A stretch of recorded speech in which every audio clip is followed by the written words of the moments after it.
그는 원래 대학교 교내식당에서 일하는 무명의 요리사였지만 10년 후 충칭의 유명한 억만장자로 변신했습니다. 충칭 시내 최대의 자동차를 좌지우지한 그는 단 한마디로 8,000대의 택시 운행을 중단시켰습니다.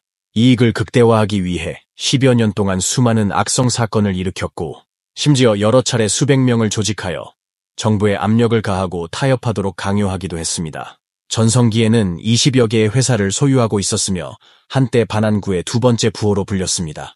그러나 이렇게 충칭 자동차 업계에서 한 손으로 세상을 가린 인물이 표면적으로는 충칭시 인민대표 대회 대표, 공산견합회 회장 및 정치협상회의 상무위원이었습니다. 그렇다면 그는 어떻게 식당 직원으로부터 한 걸음씩 자수성가하여 최종적으로 충칭시의 흑악 세력의 정상에 올랐을까요?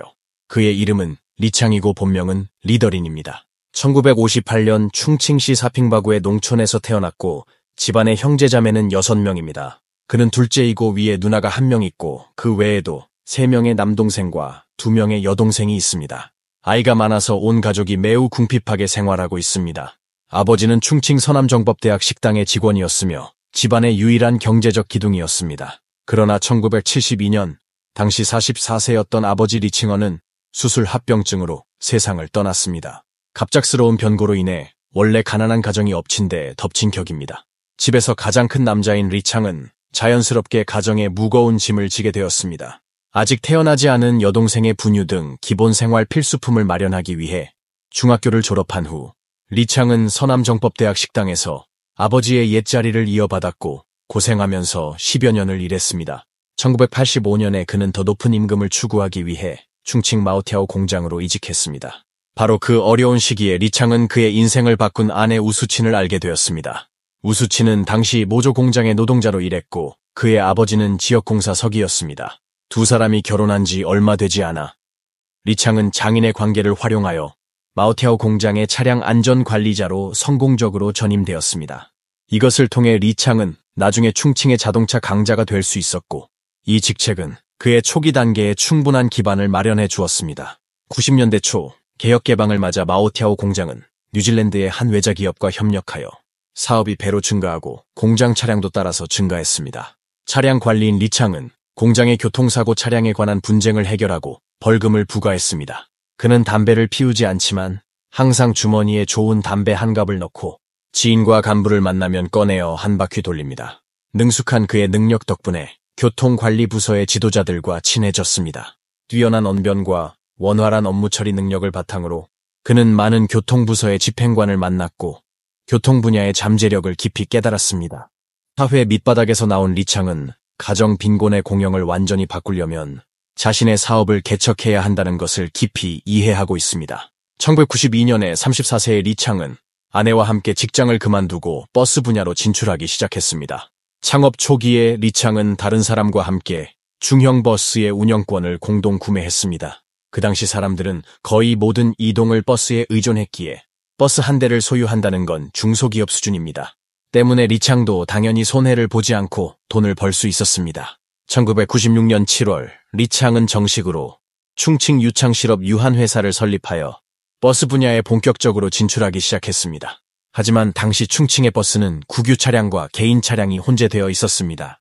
많은 일부 세력들이 이 비계를 노렸고 심지어 버스 노선을 차지하기 위해 큰 싸움을 벌이기도 했습니다. 리창은 시장을 빠르게 점유하기 위해 자신의 처남과 매제 등을 회사에 끌어들여 사회에서 건달들을 모집하도록 했습니다. 한편으로는 보안팀을 구성하여 몰래 버스 유리를 부수고 타이어 공기를 빼는 등의 방법을 사용하여 다른 회사의 버스 정상 운행을 방해했습니다. 다른 한편으로는 폭력적인 위협을 사용하여 일부 개인 사업자의 여객차와 운영 번호판을 강제로 그의 자회사인 유창회사로 이전했습니다. 비록 일부 자영업자들이 관련 부서에 신고하여 그의 부하들이 경찰에 연행되어 조사를 받았지만 리창은 곧바로 관계를 통해 그들을 빼냈기에 시간이 지나면서 자영업자들은 더 이상 아무도 저항할 용기가 없었습니다. 바로 이러한 수단을 통해 리창은 많은 돈을 벌었고 초기 자금 축적을 완료했다고 할 수 있습니다. 폭력 수단을 사용하는 것 외에도 리창은 대중을 선동하여 정부문을 막고 시위를 조종하면서 원하는 목적을 달성하곤 합니다. 2000년 불법 차량을 합법화하기 위해 리창은 부하 직원과 운전기사들에게 모두 출동하여 현수막을 걸고 충칭시 정부에 압력을 가했습니다. 결국 11대의 차량 운영 지표를 따냈을 뿐만 아니라 충칭에서 그의 명성을 널리 알리게 되었고 많은 흑사회 인물들이 그를 다시 보기 시작했습니다. 2000년 9월 30일 리창 산하의 위창회사는 정식 운영 절차를 거치지 않은 채 임의로 위둥에서 사핑바까지의 노선을 개통하여 버스 회사 직원들과 분쟁이 발생했습니다. 당일 리창은 라이유강 등 사람들이 차주 및 일부 가족을 이끌고 반안구로 가서 버스 회사의 버스를 막기 위해 시험 차선을 이용하기로 결정했습니다. 오후 4시경 그들은 버스 회사 삼싱, 삼지십실 등 노선에 여러 버스를 강제로 세우고 차량 타이어에 바람을 빼며 지나가는 차량이 2시간 넘게 막혔으며 성도 유압도로의 교통이 마비되어 많은 승객과 인근 주민들의 이동에 영향을 미쳤습니다. 구독과 좋아요는 사랑입니다. 10월 2일 위창회사의 버스 2대가 버스 회사 직원들에 의해 정지되고 타이어 바람을 빼자 버스 회사에 대한 보복으로 같은 날 리창은 버스 회사의 31번 버스를 가로막고 상대 운전자를 집단 폭행하여 22일 동안 부상을 입고 입원하게 했습니다. 이후 양측 회사 직원들이 서로 차를 막아 차량이 정체되고 교통이 마비되었습니다. 10월 5일 허가 없이 운영을 시작한 어사선이 운영 절차를 받을 수 있도록 하기 위해 리창 등 사람들이 회의를 열고 논의한 결과 라이유강 등이 시정부를 방문하여 문제를 크게 만들고 정부가 나서서 해결하도록 강요하기로 결정했습니다. 10월 6일 오전 라이유강 등은 2대의 충칭 회사의 버스에 나눠 타고 시 정부를 방문하여 현수막을 걸고 구호를 외치며 민원 질서를 심각하게 교란했습니다. 2000년 말 관련 부서의 조정을 거쳐 유창 회사는 최종적으로 위사선의 11대 여객 차량 지표를 획득했지만 버스 회사는 9대의 지표만 획득했습니다. 2006년 리창은 아내와 함께 또 다른 계획을 기획했습니다. 당시 리창 명의로 된 위창 회사에는 30여 대의 개인 차량이 회사 명의로 등록되어 있었고 이들 개인 사업자를 자신의 소유로 만들기 위해 두 사람은 시장 가격보다 낮은 가격으로 신차로 교환해주겠다고 주장했습니다. 전제 조건은 반드시 오래된 차량의 폐차 계약을 체결해야 한다는 것이었습니다. 하지만 38명의 차주가 모두 서명한 후에야 알게 되었습니다. 오래된 차의 모든 권리가 리창 회사에 넘어갔을 뿐만 아니라 새 차도 여전히 기약 없이 언제 받을 수 있는지 미지수입니다. 30여 명의 차주들이 설명을 요구하기 위해 힘을 합쳐 리창 회사의 대문을 막았습니다. 리창은 표면적으로는 그들에게 처리하겠다고 말했지만 뒤로는 보안팀을 현장에 보내어 모든 사람을 힘으로 물리친 것입니다. 이 사건 이후로 아무도 그에게 배상을 요구할 용기가 없었습니다. 이들 중 대부분은 차를 사기 위해 대출을 받았고 결국 한 푼도 벌지 못했을 뿐만 아니라 막대한 추가 부채까지 지게 되었습니다. 2006년 5월 8일 리창 회사 소속의 링양 택시가 충칭 창간 스즈키 자동차 회사 수리센터에서 엔진 오일을 주입하여 엔진 고장이나 동력 부족을 초래했습니다.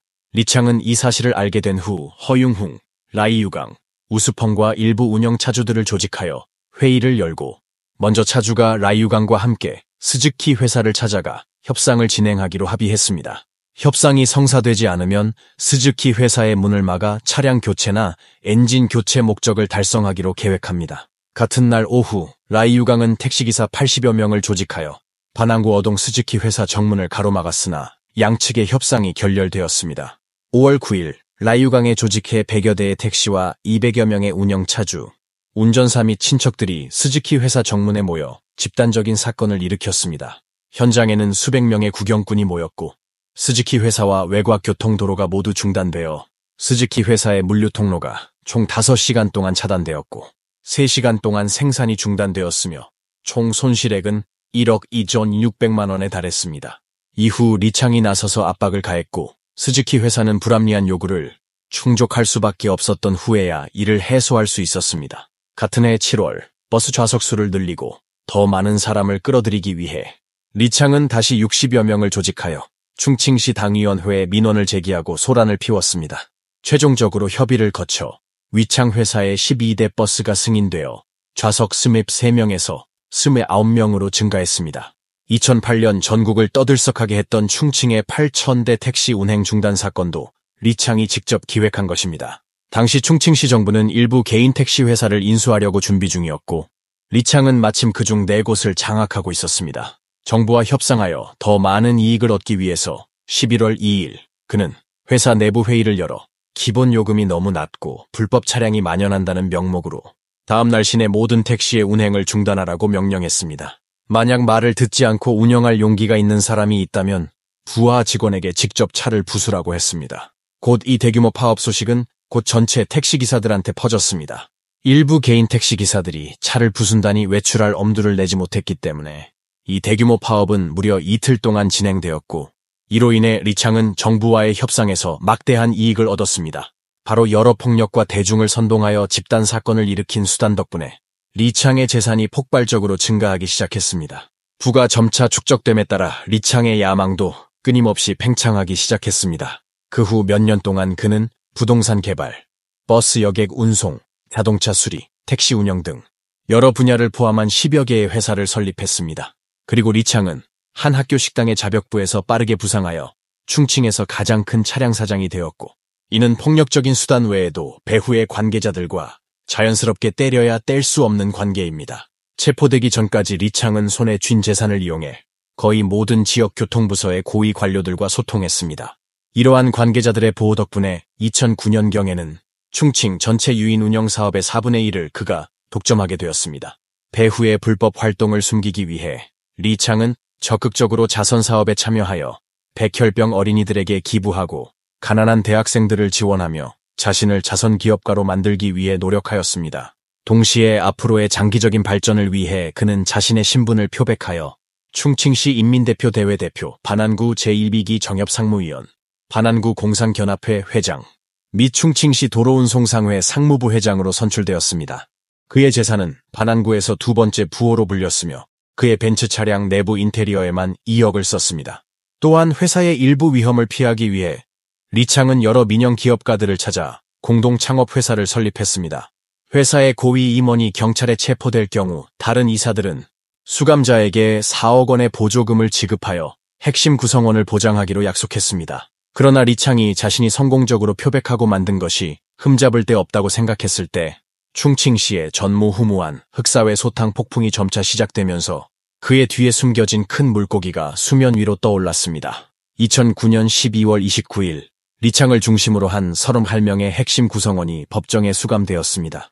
최종적으로 리창은 조직폭력배 성격 지도죄, 불법 경영죄, 교통질서 방해죄 등 7가지 죄목으로 징역 20년과 벌금 10억 4천만 원을 선고받았습니다. 나머지 30명의 핵심 구성원은 각각 18년에서 1년의 징역형을 선고받았습니다. 이로써 반안구에서 두 번째로 부유한 사람으로 평가받던 리창이 막을 내렸습니다.